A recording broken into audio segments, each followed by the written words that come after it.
Bitcoin was birthed around Halloween of 2008. That was right around the time that I had my birth at rehab. I started rehab in July of 2007. By August of 2008, I was a different person. I was still there at that time. Yeah. And it's funny because really Bitcoin was birthed at that time, and so was the second iteration of my life. I'm not a financial advisor. This interview, it is uncut. I want to make sure you guys understand exactly what's happening. I don't want to put anything additional in it. I'm not saying that this is my opinion. I wanted to give Ben an opportunity to come out and say everything he had to say. Do I agree with it? Some things, yes, some things, maybe not. But it is irrelevant where my position is. I want you all to hear his story from start to finish. What's going on, everybody? We're here at ETH number 2025. Ben, why are you here? Why am I here? You know, I've actually never been to ETH Denver. This is actually the first time I've ever been. Wow. This was the last conference that I kind of never been to, and I was supposed to go a couple times, and it fell through. One time I was going to come here, and Cassie and I ended up having to go somewhere else for some regulation. We met with Richie Torres's Congress office and congressional office and some things like that. And so the last second I didn't get to come. We had the trip all booked and didn't get to go. And so this year I'm glad to be here for the first time. I'd say it's a cool conference, really. Oh, I love it. I like wild stuff. It was wild in there, you know. Yeah, I have a lot of devs, so it's separated. Got the whole conference vibes of things, and all the people that steal all the money from everybody. Wait, did I say that? I'm just kidding.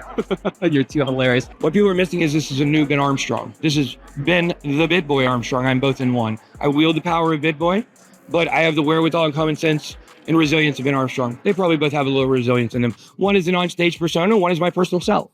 Okay, and this is where I've come to after a lot of thinking and meditating and wandering around in the desert and telling my story and listening. And what I realized is my whole problem the entire time why I was acting so crazy is, imagine if you told Eminem that he could not rap in a rap battle, okay?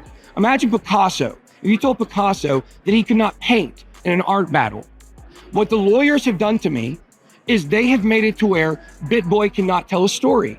So I told the whole fucking story at once, so everyone has to listen, and they're all fucked. And that's for sure. That's a guarantee.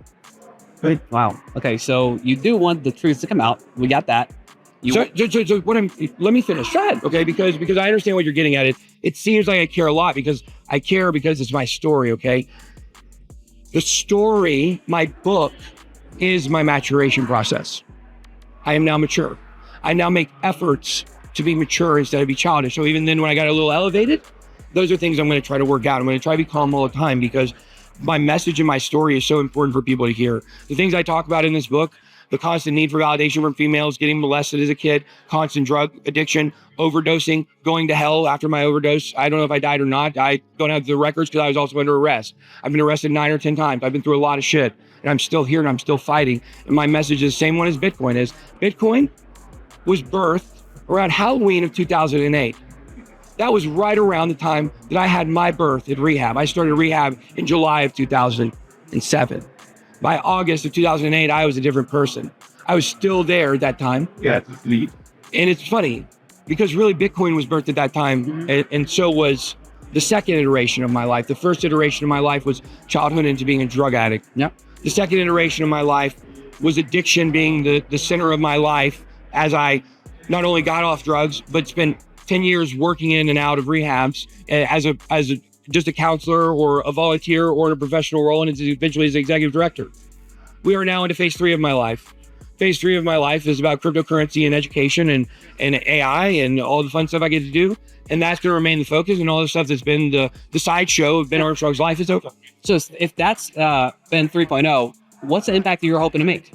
The impact I'm hoping to make is that I'm ready for my voice finally to be heard. Okay. I'm a more humble person. I've been humbled by everything that is happening. I've been humbled by the response of the Bit Squad and people who have gotten my back.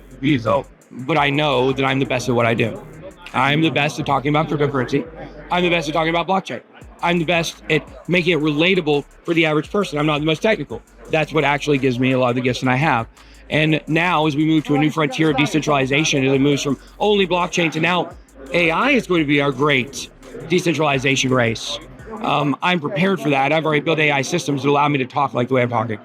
I mean, yeah. I was impressed. A lot of people in the Bit Squad, they care deeply about you. And they they're worried recently. We were talking about suicide and all these things that were going down. They were really concerned. A lot of them don't agree with lifestyle choices that you made, things that you have done, but they still care. Where do those people fit in your life? My book naturally breaks into 4 parts. The first part is the beginning of my life. The first chapter is about the Lamborghini arrest, and then it leads into the way that my love life runs through my life, and it runs through my addiction, of what it was like to be me as a kid, what it was like to get molested, and like to be like, I know I'm not gay, but this happened to me. Like, what? This is very confusing. And then spending a whole life just trying to be a man and cover it up. Like, I know what that stuff is like. I went through addiction. I overdosed. I went through rehab. I came out on the other side. Being relapsing was a lie. I was doing Adderall because I was prescribed Adderall because I went to go take a lie detector test to prove all this stuff. And the psychiatrist said, you have the worst case ADHD. You can't even sit here and take a test. Like, I can't get a baseline for you. So the guy probably didn't understand how much trauma I was in, but he suggested that Adderall was the solution for me. So I went and I got on a doctor and I got it. I never relapsed. That whole thing was a lie.